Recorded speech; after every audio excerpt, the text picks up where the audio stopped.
Assalamu alaikum class. My name is Ghulam Murtaza. Today we study motion of simple pendulum. हमने 10th class का first chapter start किया था physics का simple harmonic motion and example of simple harmonic motion. पिछले lecture में हमने motion of mass attach with spring and ball and bound motion पढ़ा था। आज हमने पढ़ना है motion of simple pendulum. Last example है सिंपल हार्मोनिक मोशन की मोशन ऑफ सिंपल पेंडुलम। सवाल अक्सर इस तरह आता है कि define simple harmonic motion and explain the motion of simple pendulum, या कोई भी आ सकता है ball and bowl system and motion of mass spring attach with spring. अक्सर जो इम्पोर्टेंट है वो motion of simple pendulum and motion of mass attach with spring. सबसे पहले हमारे पास सपोज करें एक ये स्पॉट है, सहारा है, और ये हमारे पास एक बॉब है जिसका मास m है। एक गोली है बॉब जिसका मास m है, और इसको हम एक रस्सी या धागे की मदद से स्पॉट साथ बांध देते हैं जिसकी लेंथ l है। अगर हम इसमें बात करें जो इस डायरेक्शन में जो गोली का जो वेट है वो डाउनवर्ड एक्ट कर रहा है W=mg, और जो इस वेट की वजह से जो डोरी में टेंशन पैदा होता है वो अपवर्ड होता है। लिहाजा इस मेथड में जो बॉब होती है वो मूवमेंट नहीं करती। अगर हम सपोज करें इसको यहाँ से ये वस्ती पोजीशन O है एक्सट्रीम पॉइंट, अगर हम इसको यहाँ से लेकर एक्सट्रीम पॉइंट A तक ले आते हैं तो फिर क्या होता है, ये पॉइंट A है।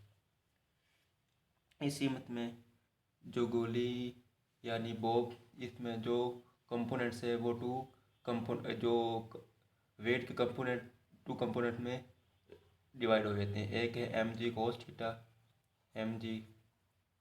cos थीटा, और ये इस डायरेक्शन में होता है वो होता है mg sin थीटा।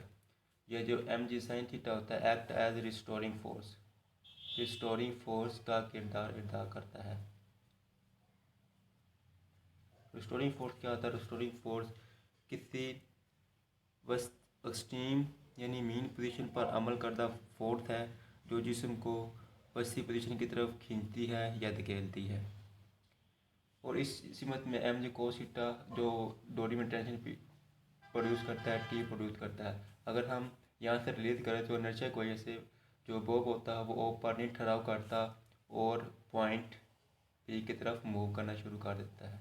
ये एक्सट्रीम पॉइंट B, और इस सीमित में डोरी में टेंशन T पैदा होता है। सेम कंडीशन होती है जो पॉइंट A में होती है, यानी इसमें भी mg cos थीटा होता है और mg sin थीटा होता है, इसलिए हम एक साइड में एक्सप्लेन कर रहे हैं, दूसरी साइड में एक्सप्लेन करने की ज़रूरत नहीं है। अगर हम बात करें इक्विलिब्रियम पोजीशन,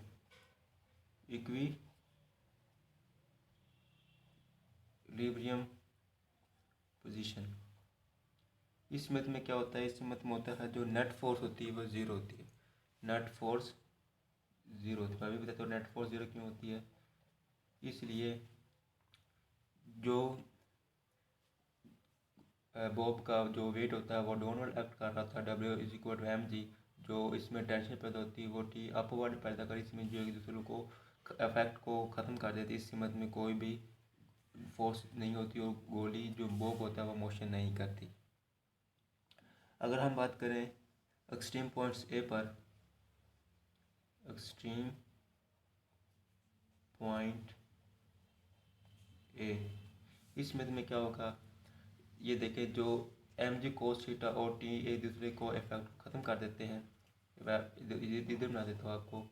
ये जो mg cos theta and tension T एक दूसरे के इफेक्ट को ख़त्म कर देते हैं, और जो नेट फोर्स ज़ीरो होता है। क्यों ज़ीरो होता है कि T जो जितना डोरी में टेंशन होगा उतना ही इसका mg cos थीटा कंपोनेंट्स होगा, और जो नेट फोर्स होगी वो भी ज़ीरो होगी।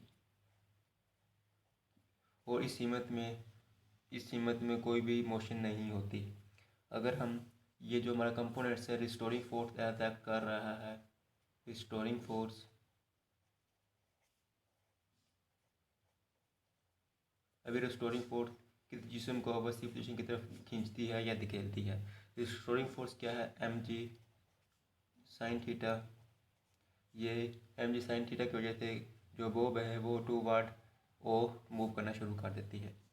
जो मीन पॉइंट होता है वस्ती पोजीशन, इस पर जो बॉब की वेलोसिटी होती है वो मैक्सिमम होती है, लेकिन जो रिस्टोरिंग फोर्स मिनिमम होती है। क्यों? क्योंकि डिस्प्लेसमेंट ज़ीरो होता है। अगर हम बॉब को एयर से रिलीज करें तो इनर्शिया की वजह से बाल ओ पर नहीं ठहराव करती और कंटिन्यू टूवर्ड बी मूव करना शुरू कर देती है। अगर पॉइंट एक्सट्रीम पॉइंट बी, अगर जो बॉब ओ से बी की तरफ जो जब मूवमेंट करती है तो इसकी जो रिस्टोरिंग फोर्स होता है mg साइन कंपोनेंट होता है वो इंक्रीज होता है, क्योंकि डिस्टेंस इंक्रीज हो रहा होता है, लेकिन जो बाल की वेलोसिटी होती है वो कम होती है। क्यों कम होती है? क्योंकि रिस्टोरिंग फोर्स की सिमत हमेशा वस्ती पोजीशन की तरफ होती है। Restoring force increase due to increase in displacement and velocity decrease due to directed toward mean position. इसलिए हम कह सकते हैं the restoring force mg sin theta always directed toward mean position, that's why start moving toward mean position O। और जी इस इधर भी जो mg cos sin थीटा होगा वो टूवर्ड मूव ओ की तरफ करना शुरू कर देती है। जब तक कब तक हमारा आपको दिन में क्वेश्चन होगा कब तक ये मोशन को दोहराते रहते हैं। जी हम टाइम पीरियड निकाल सकते हैं। टाइम पीरियड निकालने के लिए हमारे पास एक फार्मूला है 2 pi under root L over G. ये जो एल है ये रस्सी की लेंथ है और जी की वैल्यू हमारे पास ग्रेविटी की 10 मीटर पर सेकंड है। इस तरह जो भी टाइम आएगा ऑलमोस्ट 6 सेकंड 7 सेकंड 8 सेकंड तक अपनी मोशन को रिपीट करता रहेगा। Okay, thanks.